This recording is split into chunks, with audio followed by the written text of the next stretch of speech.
So now we are going to discuss the introduction to software engineering course. The software engineering has to deal with all these skills. Any software engineer must deal with all these skills: programming skills, database skills. Apart from that, the analytical and mathematical skills is also required by a software engineer. So in the software engineering course, we will be discussing more on the analytical, right? What are the kind of analysis that you have to do before developing the software? These are the different topics that we will be discussing in module 1, the introduction to what is software engineering and the different definitions. Software engineering, I should tell you one thing: software engineering is not any innovative concept.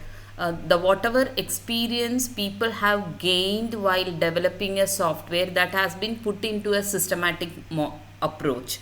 That is what is all about software engineering. So software engineering is not a concept that is being evolved all of a sudden, or it is not some kind of theorem kind of thing. It is just the experience, whatever experience a software engineer or the software developing people have gained, that has been put in a systematic manner so that anyone who wants to develop a software can follow that. So even suppose if I say the requirement analysis or requirement elicitation method, if you have, or if you girls have any specific method which can be introduced as a better requirement gathering method, then that can also be introduced as a software engineering concept. So it is all about the different papers, research papers that are introduced in different conferences. That is what is compiled together, and we call it as software engineering. Because of this, we have different definitions for software engineering. Then we will also be talking about what is the basic difference between a program and the software.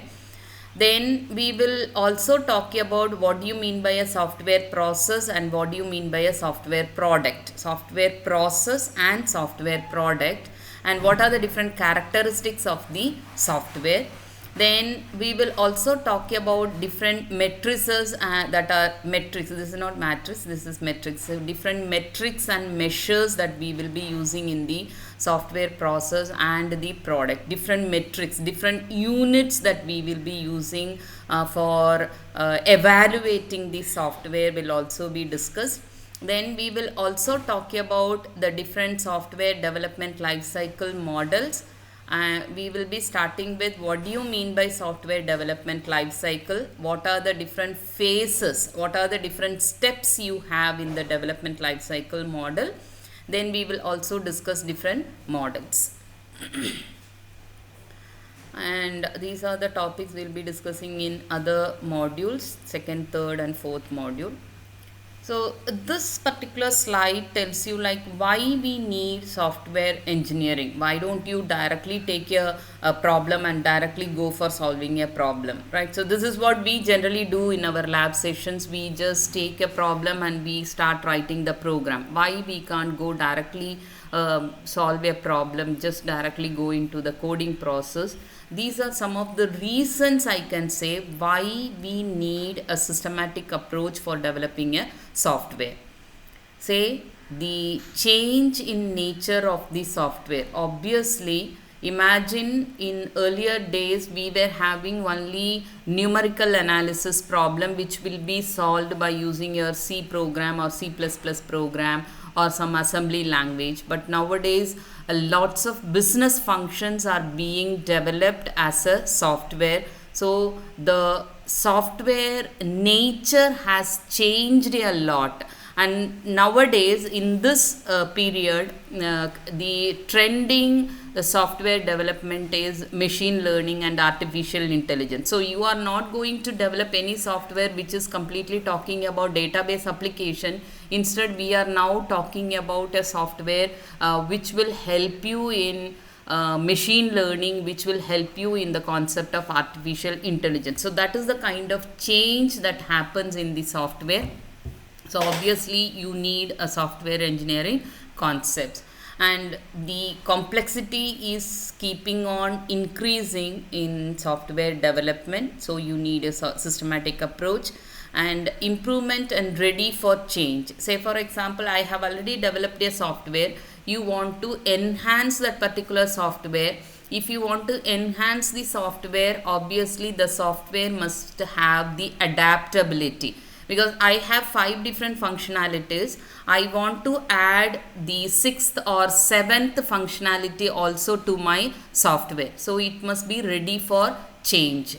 Or you have already developed a software as a simple Windows application, and now you want to develop the same software as a web application, right? So that anybody can access the software, access your application over the internet. So that kind of change you want to introduce. So earlier your application can be accessed only in your machine, or only in 5 or 6 machines set up in your institution or in your organization. But now you want to take your software as a internet software or as a web application. So obviously you need a systematic approach for that particular change. And the careers for experienced software engineers will always exist to solve complex problems. So lots of software engineers are available, and they are ready to solve complex and large problem. Then obviously you need software engineering, right? So these are some of the reasons we can say why we need software engineering. And machine learning will never make programmers irrelevant, right? Even though you have machine learning, now I told you like the database kind of applications are becoming obsolete. Instead people are focusing on the machine learning. But even in the machine learning, you need to develop some kind of software, right? Say for example, machine learning software example, I can give you some of the recommendation systems. Most of you might have used Flipkart or Amazon. And when you start searching for a particular item, the Amazon website will start recommending you. People also search for this particular item, right? Suppose if you are going to select a gown kind of thing, right? A bridal gown.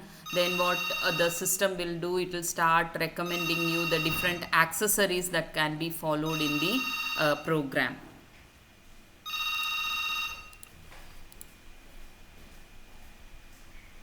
Then culture is shifting and computers are becoming relevant in all aspects of your life. This is another very important point why we need software engineering, because nowadays for all the day-to-day activities we are using computers. So obviously you need systematic approach for developing the software, right? Right from even see it includes everything. It is not including just the software being developed as a web application or as a Windows application. Even your mobile applications can also be said as a software. Even for developing your simple mobile application, you have to follow a systematic approach. And you can understand that all the simple mobile applications that you are going to use in your mobile phones are also important for your day-to-day activities. And your software engineering is about a lot more than just writing the code. This is very important point why we need software engineering, because we are not going to simply write the code in C or C++, Java or in PHP or in Python. Instead, you need to have a very well defined planning and organizing. Only then you can develop a quality oriented software. So the coding, if you take the software development as a 100% task, software development can be called as 100% task. Out of this 100%, only 20 percentage of the time and effort and cost will be allotted for coding, just 20 percentage, right? The remaining 80 percentage is all about analyzing, understanding, planning, organizing, introducing changes, etc. So that is why it says software engineering is about a lot more than just writing the code. So writing the software code is going to take only 20 percentage of your time and effort, whereas the remaining 80 percentage is all about how you are going to plan your development and who are involved in this particular development. How do you manage the resources for that particular development? How do you estimate the cost for developing that particular software, or what are the different system requirements, right? Whether you are going to develop the software in PHP or you are going to develop the software using Python. So those kind of information need to be collected and analyzed. Only then we decide how the software can be developed. So we can say software engineering is not just writing the code. Apart from that, we have a lot more things to do in the software engineering. So these are some of the reasons that you can say why we need software engineering. Then the next slide is very interesting slide. It shows that in a software industry, when you deliver products, software products, most of the time only 16 percentage of the software products can be said as a successful or a quality oriented software.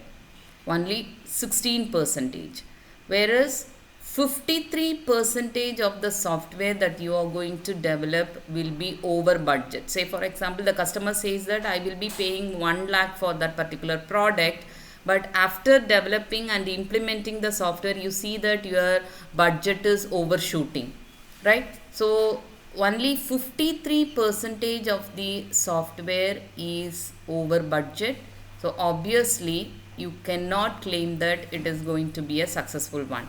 And 30 percentage of the software will be a failure. So you have to just develop. You might have spent months or days for developing the software. So but when you deliver it to the customer says that this is not the product I have expected. So obviously you have to just throw it out. So if this is the case, the software product becomes a failure. So this is just a scenario of the software industry products. If we are not going to follow a systematic approach for developing the software. And this is another diagrammatic representation of the software products being delivered. Only 28 percentage and are the successful products, whereas 23 percentage of the software products are cancelled or not accepted by the customer, and around 49 percentage are completed very late, and that is it is not delivered in the set time, or it is over budget, or some of the features are missing in the software delivered to the customer. So these are some of the cases we can say, right? This is another scenario that you can see in the software industry. So because of these two scenarios, you can understand how important the software engineering concepts to be implemented for developing a software. Now the next slide shows you what are the different factors that are contributing to the software crisis. So we said that there is some kind of software crisis available. That is why 30 percentage or 28 percentage of the software products are just thrown away, or 50 percentage, around 50 percentage of the software are overshooting the estimated cost, right? Now what factors are contributing to this particular software crisis? If you say, these are some of the factors that are contributing to the software crisis. One factor is, nowadays, earlier we were focusing only on some functions which can be implemented in a software, say for example kind of numerical analysis, or kind of the problem which will be generally used in the research work. Only those problems have been solved by the computers. But nowadays all your day-to-day business functions are also solved by the software. So obviously your problems are becoming larger problem. So this is one of the factor which is contributing to the software crisis. Another one, the lack of adequate training in the software engineering. So we are not trained. Sometimes in your team you may be having around 15 members in your team, but all the 15 members may not have the what do you call, the understanding of how the software is to be developed in a quality oriented software. So adequate training may not be there for in the group. And the skill shortage, if there is no adequate training, obviously you will have skill shortage. There is no proper skills, right? So you don't have database skills in the team, you don't have programming skills in the team, or you want to do a machine learning program, but your team in your team only 20% of the team members know how to do the machine learning programs. So these are some of the problems or the factors which will be contributing to the crisis in the software industry. Then low productivity improvements, right? You have fixed the milestones, right? We call it as milestones. So you have said to your team members that we have to complete the database design on January 15th. But if your team members have not completed it on January 15th, obviously you will have low productivity. Then the blame for software bugs belong to software companies, software developers and legal system. So all the software bugs is because of the software companies, we say, or we say it is because of the software developers or legal system, etc. So that is another factor. So these are some of the factors that we have to understand. One, the larger problem, larger and complex problem, adequate training is not there, and the shortage of skills, right? The required skills are not there in your team members, and the productivity is very, very low, and the software bug blame is generally going to the software companies or the developers or the legal system. So these are some of the factors which is contributing to the software crisis. So because of these reasons, I can say the software engineering is all about an engineering discipline which is concerned with all the aspects of software production. That is why we say it is not just writing the code.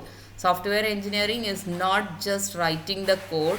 Instead, it is concerned with all the aspects that we are going to use in the software production.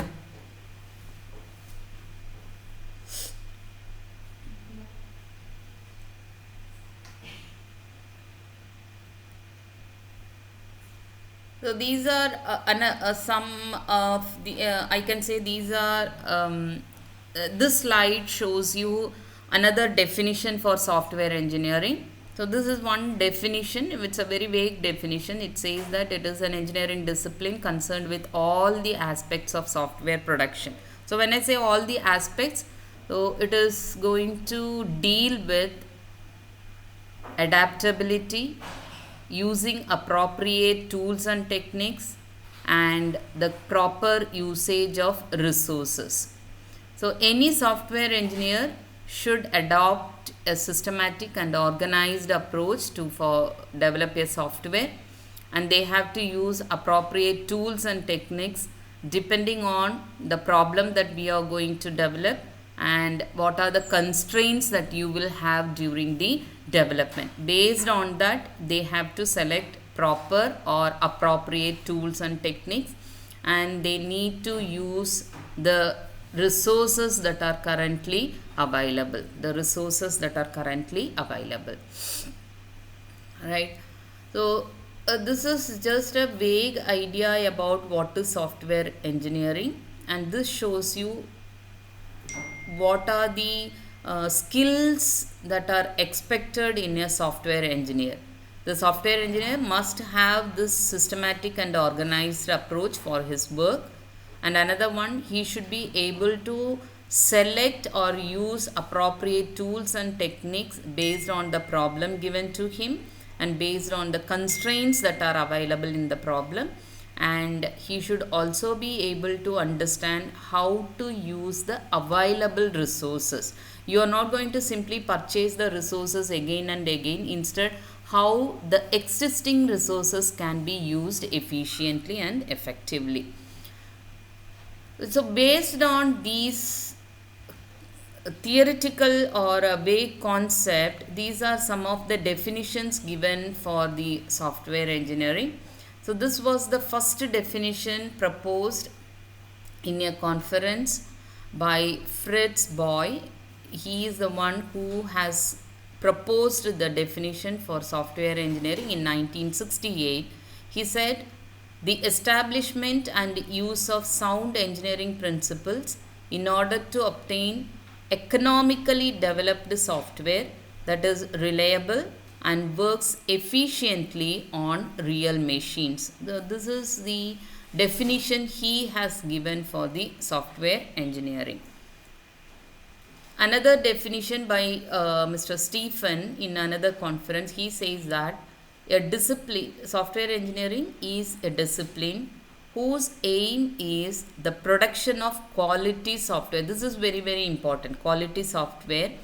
And the software that is delivered on time, within budget, and that satisfies all the requirements of the customers. So you need to produce a software. It must be a quality software, and the software is delivered on time, and it is delivered within the budget specified, which is within the cost estimated before starting the project, and it must satisfy all the requirements of the customer.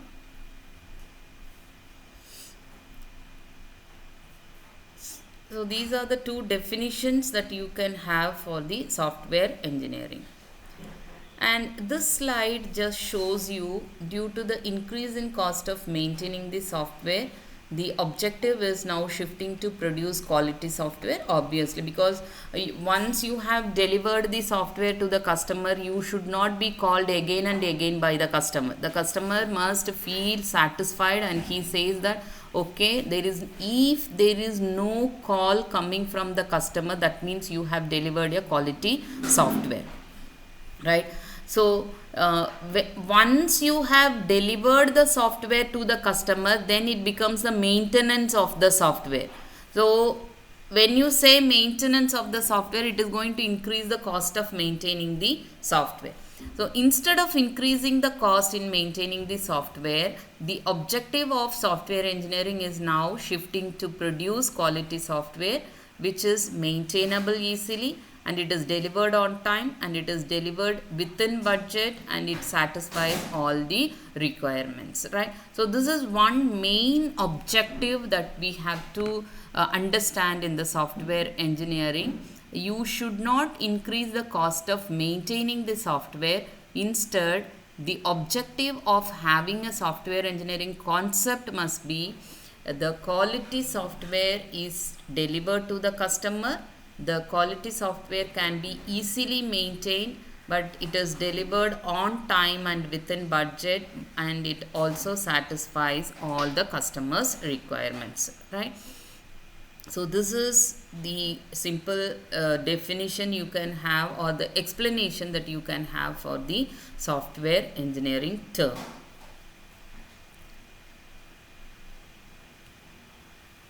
So we'll be discussing what do you mean by a software, what is the basic difference between a software and a program, what is the basic difference between software and program in the next session. Thank you.